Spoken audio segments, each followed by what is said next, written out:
नमस्कार दोस्तों, आरवी रोज कहानी में आपका स्वागत है। मूंदी हुई पलकों के पीछे मायके में कुछ दिन पूर्व बिताया समय साकार हो उठा। कैसे उसे देखते ही मम्मी पापा के चेहरे खिल उठे थे। माँ ने उत्साह से बताया था कि हमेशा धीर, गंभीर और चुपचाप रहने वाले पापा पिछले 1 घंटे से उसके इंतजार में गलियारे में चक्कर काट रहे थे। बातें कुछ नहीं करनी है इन्हें, बातें तो तुझसे मैं ही करूँगी। ये तो तुझे देख कर ही तेरे मन का पूरा एक्सरे अपने दिल में उतार लेते हैं। क्यों जी, हो गई तसल्ली आपको? खुश है ना आपकी लाडली? 10-15 दिन मायके में बिताकर आई नेहा ने आज बड़े ही खुशनुमा मूड में फिर से स्कूल ज्वाइन किया था। मायके की खट्टी मीठी स्मृतियों में डूबते उतराते उसने स्टाफ रूम में प्रवेश किया तो साथी अध्यापिका उसे इतने दिनों बाद अपने बीच पाकर चहक उठी। ओहो, साड़ी तो बड़ी खूबसूरत मिली है मायके से, प्योर सिल्क लगती है। क्यों प्राची, 2,500 से कम की तो क्या होगी? मधु के पास बैठी प्राची को कोहनी मारी। मेरी नजरें तो कंगन और पर्स पर ही अटकी है। तेरी भाभी की चॉइस तो अच्छी है, प्राची ने कहा। इसके आगे की कोई और अपनी अपेक्षाओं का पिटारा खोले नेहा ने बीच में हस्तक्षेप करना ही उचित समझा। यह साड़ी तो अभी एनिवर्सरी पर तनुज ने दिलाई थी, पर ये कंगन और पर्स मैंने लिए थे। कुछ भी कहो, आजकल मायके जाना कोई आसान सौदा नहीं रह गया है। जितना मिलता नहीं उससे ज़्यादा तो देना पड़ जाता है। पिछली बार भतीजे भतीजे के लिए ब्रांडेड कपड़े ले गई थी, भाभी के लिए इम्पोर्टेंट कॉस्मेटिक, घूमने, बाहर खाने आदि पर भी खुलकर खर्च किया, और बदले में मिला क्या? एक ठीक ठाक सी साड़ी। अभी तो उसे तैयार करवाने में 1,000-500 और खर्च हो जाएंगे। मधु ने आंखें और उंगलियां नचाते हुए बताया तो नेहा को वितृष्णा सी होने लगी। अपनी किताबें समेटकर वह स्टाफ रूम से क्लास का बहाना बनाकर निकल ली।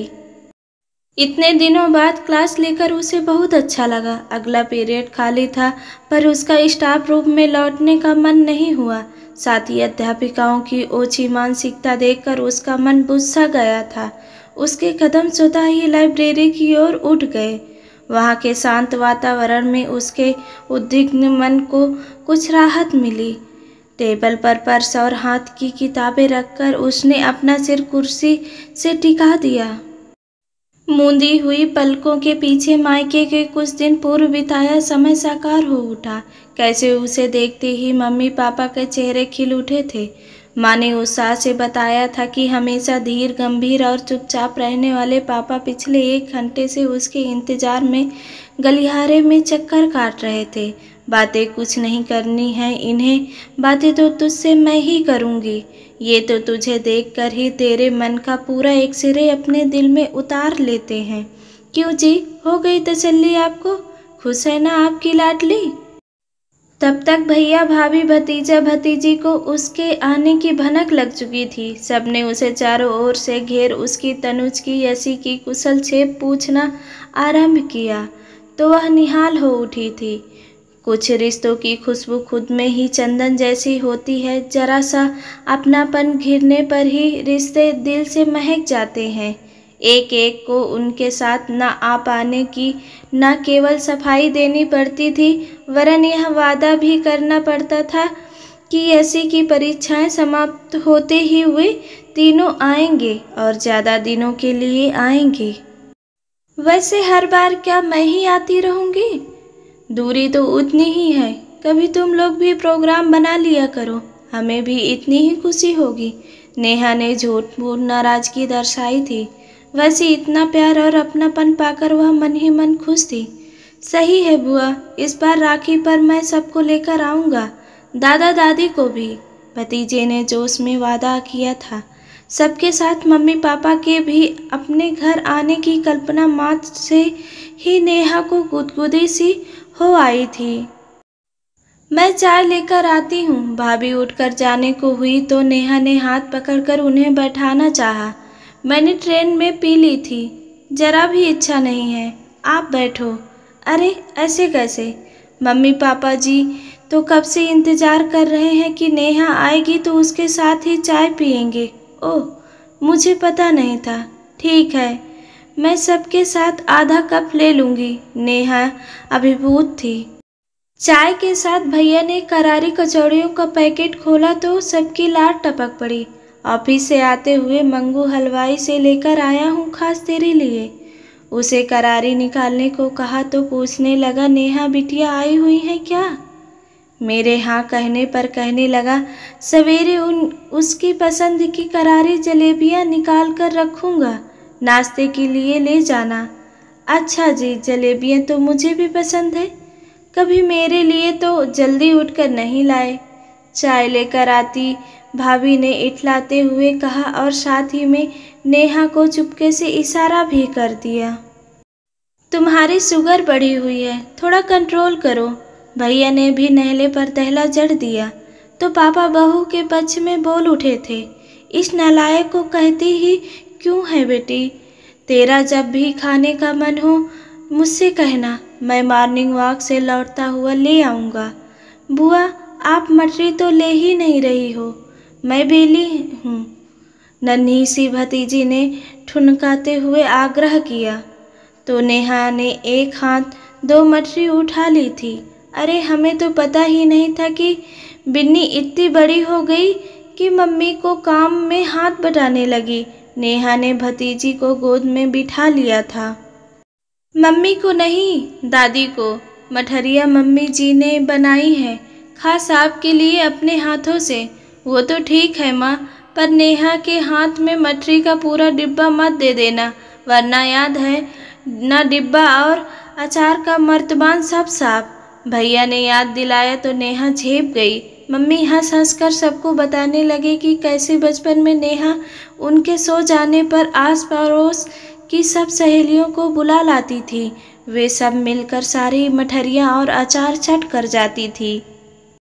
हंसी मजाक और बातों की फुलझड़ियों ने चाय नाश्ते का मज़ा दोगुना कर दिया था। भाभी ट्रे समेट कर जाने लगी तो नेहा ने साथ लाए तरह तरह के खाखरे और चिक्की के पैकेट्स निकालकर भाभी को पकड़ा दिए। वे बोल उठी, अरे इतने सारे! मिठाई तो आजकल कोई खाता नहीं है, ये सबको पसंद है तो ये ही ले आई। कहते हुए नेहा ने दोनों बच्चों को उनकी पसंद बड़ी बड़ी चॉकलेट पकड़ाई तो वे भी खुशी से उछलते कूदते बाहर खेलने भाग गए। पापा, ये आपके लिए स्टिक। सुबह आप वॉक पर जाते हैं तो मम्मी को चिंता बनी रहती है कहीं कुत्ते पीछे न पड़ जाएं। नेहा ने अपने पिटारे में से अगला आइटम कलात्मक छड़ी निकालते हुए कहा, अरे वाह, ये तो बड़ी सुंदर है, मूठ तो देखो कैसी चमक रही है। पापा ने हाथ में छड़ी पकड़कर आधा से घुमाई तो भाव विभोर नेहा खिल उठी, और मम्मी, ये वो अर्थो चप्पल मैंने आपको फ़ोन पर बताया था ना, इन्हें पहनकर चलने से आपकी एड़ियों में दर्द नहीं होगा। काफ़ी महंगी लगती है। चप्पलों को हाथ में लेकर उलट पलट कर देखती मम्मी के हाथ से नेहा ने चप्पलें खींच ली और ज़मीन पर पटक दी।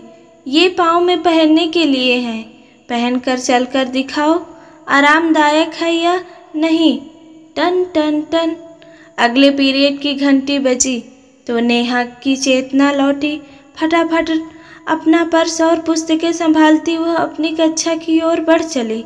हिंदी व्याकरण का क्लास था, इस विषय पर तो उसकी वैसे ही गहरी पकड़ थी। नेहा को याद आया उस दिन वह रसोई में भाभी का हाथ बटाने गई तो भाभी ने उसके हाथ कसकर थाम लिए थे। नहीं दीदी, ये सब मैं कर लूँगी, आपसे एक दूसरा बहुत ज़रूरी काम है। आपके भतीजे की परीक्षाएं समीप है और सब विषय तो मैं और आपके भैया उसे तैयार करवा देंगे, बस हिंदी, वो भी विशेषकर व्याकरण। यदि आप उसे यहाँ रहते तैयार करवा देंगी तो हम निश्चिंत हो जाएंगे। हाँ हाँ, क्यों नहीं, वो भी करवा दूंगी, अभी खाना तो बनवाने दो। पर भाभी ने एक ना सुनी थी। दोनों बच्चों को कमरे में नेहा के सुपुर्द करके ही रसोई में लौटी थी। नेहा ने भी उन्हें निराश नहीं किया था। दोनों बच्चों को खूब अच्छी तैयारी करवा दी थी आज घर लौटकर बात करती हूँ। कैसी हुई दोनों की परीक्षाएं? तेजी से क्लास की ओर कदम बढ़ाती नेहा के दिमाग में विचारों का आदान प्रदान भी तेजी से चल रहा था। शाम को घर लौटते हुए सास ससुर की दवाइयाँ भी लेनी है। नेहा ने पर्स खोलकर चेक किया। दोनों की दवा की पर्ची तो सवेरे याद से रख ली थी। तनुज तो व्यस्तता के मारे कभी पर्चियां रखना भूल जाते थे तो कभी लाना। अब तो यह जिम्मेदारी उसी ने संभाल ली है। तभी तो उस दिन मायके में भी वह मम्मी पापा के साथ जाकर उनके सारे रेगुलर टेस्ट करवा लाई थी। साथ ही महीने भर की दवाई भी ले आई थी। भैया तो हर बार करवाते ही हैं। मैं वही थी, फ्री थी तो साथ चली गई।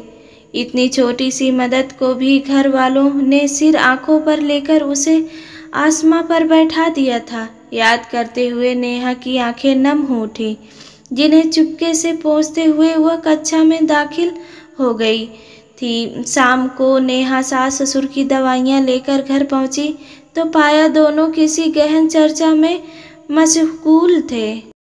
ऋतु आ रही है, चुन्नू को लेकर। दामाद जी को तो अभी छुट्टी है नहीं। अरे वाह, ऋतु आ रही है, यह तो बहुत खुशी की बात है। नेहा उत्साहित हो उठी। हम उम्र ऋतु उसकी ननद कम सहेली ज़्यादा थी। उसका जन्मदिन भी है। सोच रहे हैं सबसे बढ़िया महंगे होटल में पार्टी रखें। यहाँ उसके जो ससुराल वाले हैं उन्हें बुलाकर कुछ अपने इधर के हो जाएंगे। तुम और तनुज जाकर उसके लिए अच्छी महंगी साड़ी खरीद लाओ। दामाद जी और चुन्नू के भी बढ़िया कपड़े ले आना। ऋतु को लेने तो आएंगे ही, तब दे देंगे। तब हमेशा की तरह ससुराल वालों के लिए साथ मिठाई मेवे वगैरह भी दे देंगे। सबको पता तो चले उसका मायका कितना समृद्ध है। सुनिए जी, आप तो आज ही बैंक से 20-30 हजार निकाल लाइए। सास की बात समाप्त हुई तो नेहा के सम्मुख ननद का उदास चेहरा घूम गया। पिछली बार उसने अपने दिल की बात सहेली समान भाभी के सम्मुख खोल कर रख दी थी।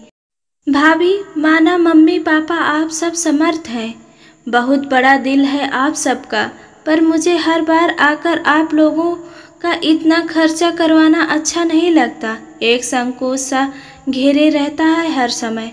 लगता है सब पर बोझ बन गई हूँ। ऐसा नहीं सोचते पगली, सब तुम्हें बहुत प्यार करते हैं। नेहा ने उसे प्यार से समझाया था, लेकिन आज नेहा को वह समझाइश अपर्याप्त लग रही थी। उसे मायके में बिताया अपना सुखगवार समय याद आ रहा था। भैया उस दिन उसे उसकी मनपसंद ड्रेस दिलवाने बुटीक ले गए थे। वापसी में उन्होंने एक लंबा रास्ता पकड़ लिया तो नेहा टोक बैठी थी। इधर से क्यों? इधर से तेरा स्कूल आएगा। मुझे लगा तुझे पुरानी यादें ताज़ा करना अच्छा लगेगा। सच में स्कूल के सामने पहुंचते ही नेहा की बाहें खिल उठी थी। अरे, यह तो काफ़ी बदल गया है। वो कृष्णा मैम जा रही दिखती हैं। ये अभी तक यहाँ पढ़ाती हैं? नेहा उचक उचक कर खिड़की से देखने लगी तो भैया ने कार रोक दी थी। जा मिल आ मैम से, मैं यहीं गाड़ी में बैठा कुछ फ़ोन कॉल्स निपटा लेता हूँ। नेहा को तो मानो मुँह मांगी मुराद मिल गई थी। अचानक ही उसके पर निकल आए थे। उठते हुए वो अगले ही पल अपनी मैम के सम्मुख थी। वे भी उसे देखकर हैरान रह गई। बातों का सिलसिला शुरू हुआ तो स्कूल की घंटी बजने के साथ ही थमा। नेहा ने स्कूल के बाहर खड़े अपने चिर परिचित दीनू काका से भी दुआ सलाम करके 2 कुल्फियाँ ली और भैया की ओर बढ़ाई थी। देखो ना भैया, दीनू काका कुल्फी के पैसे नहीं ले रहे। चिंता ना कर, मैं फिर कभी दे दूंगा। यही नहीं, लौटने में भैया ने उसे उसकी सहेली के घर ड्रॉप कर दिया था। फ़ोन कर देना, लेने आ जाऊंगा। 2 घंटे बाद नेहा घर लौटी थी तो उसका हंसता खिलखिलाता चेहरा बता रहा था कि वह अपना बचपन फिर से जी आई है। और यहाँ नादान साथी अध्यापिकाएं पूछ रही हैं, मायके से लौटी हैं, क्या लाई, दिखा। अब भाई भाभी के स्नेह को कोई कैसे दिखा सकता है? मम्मी पापा के लाड़ को कोई कैसे तौल सकता है? दिन भर बुआ बुआ करने वाले बच्चों का प्यार कैसे मापा जा सकता है? प्यार को यदि पैसे से तौलेंगे तो उसका रंग हल्का नहीं पड़ जाएगा। जिंदगी के बैंक में जब प्यार का बैलेंस कम हो जाता है तो हंसी खुशी के चेक भी बाउंस होने लगते हैं। हर बेटी की तरह उसकी तो एक ही दुआ है, स्नेहिल धागों की चादर उसके सिर पर हमेशा बनी रहे। यहाँ आकर वह फिर से अपना बचपन जिए, भूल जाए लंबी जिंदगी की थकान और फिर से तरोताजा होकर लौटे अपने आशियाने में। प्यारी ननंद रानी रितु का जन्मदिन वह अनूठे स्नेहिल अंदाज में मनाएगी। सोचते हुए नेहा के चेहरे पर भेद भरी मुस्कान पसर गई थी। मम्मी जी, पापा जी और तनुज से पूछ कर वह चुपके चुपके रितु की सहेलियों की सूची तैयार करने लगी। उसे खाने में जो जो पसंद है वो मम्मी जी के साथ मिलकर तैयारी करेगी। यसी ने उस खास दिन घर को सजाने की जिम्मेदारी खुशी खुशी ओढ़ ली थी। चुन्नू को बहलाने के लिए वो सहेली का डॉगी भी लाने वाली थी। अपनेपन की यह भीनी भीनी खुशबू रितु को हर अपराध बोध से उबार स्नेह रस में सरोवर कर बार बार मायके का रुख करने पर मजबूर कर देगी। सोचते हुए नेहा सूची को कार्य रूप देने में जुट गई।